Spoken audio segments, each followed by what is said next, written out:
If you're listening to this, to take more time to pause and notice the glimmers throughout your day. And I know we talked about glimmers a lot, but they really do make a big difference. And like, I think a lot of people think that I am like very whimsical because I am very much like that. And I'm always like, oh, nature and the birds and the little animals. And I'm like, but it makes me happy. And I'll give you some other examples too if you're listening to this and you're like what could that be? Well, like some of mine are like making my coffee in the morning.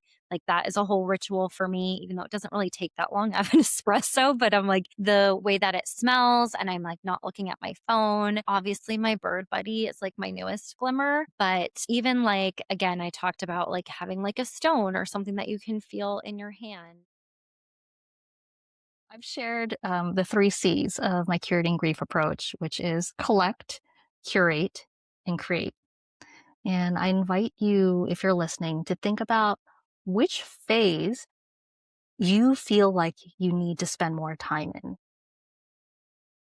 Because it's not like we spend equal time in collect or curate or create when I'm working with people. For some of us, we need to spend more time in collect because maybe we've never been given the opportunity to really just be with our grief. Maybe we have been so wrapped up in the estate and dealing with all the paperwork and taking care of other people that we haven't really had the time and space to say, actually, what am I carrying?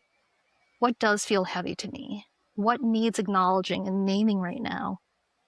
And only when we've spent that adequate time and collect can we get to that idea of choosing, of curating, of lightening, and creating. I think often there's this expectation that we are supposed to make meaning or make something beautiful right away. And that's not the case. It's only until we've had our grief held and witnessed that I think we're really feeling prepared to make some of these choices about being intentional and designing what we want our continuing bonds to look like and our relationships to look like. So check in with yourself. Taking introspective inquiry time about what do I need, what do I want, and what do I desire? What do I need? What do I require? Just even answering those questions, like right now, in this moment of grieving, what do I need, desire, require?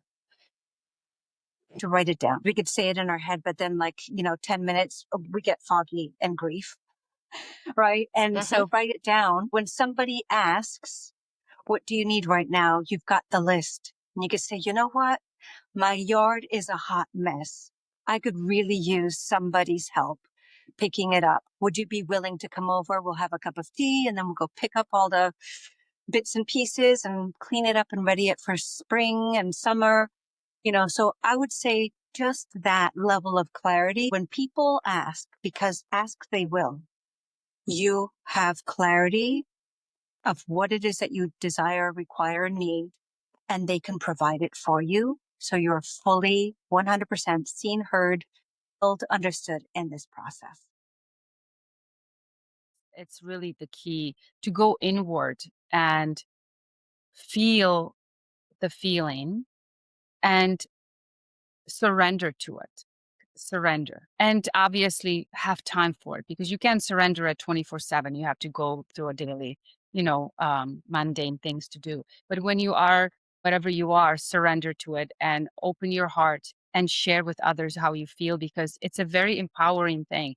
When you are vulnerable, it's very courageous, right?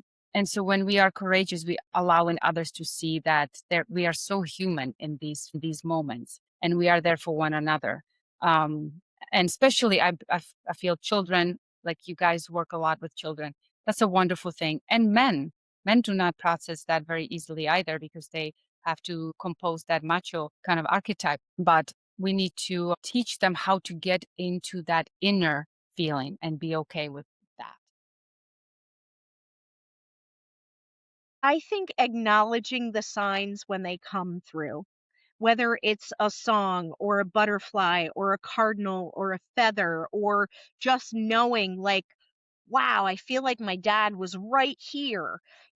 Acknowledging, because the more we acknowledge and the more we offer gratitude, the more our loved ones get excited about it too. They get excited about sending signs, or hey, look at what I did. Those kinds of things. So acknowledging and offering gratitude for what's coming through really is the foundation for continuing relationship with our loved ones. So jotting it down in a journal, or typing it into your phone, or telling a friend, "Hey, guess what happened to me today?" Bringing life to these signs and symbols is something that's so empowering. And just saying, "Yes, more of that, please," because it opens the floodgates for the spirit world to say, "Oh, she liked that. She's going to love this. Watch this." So it's kind of the quintessential hold my beer from the spirit world.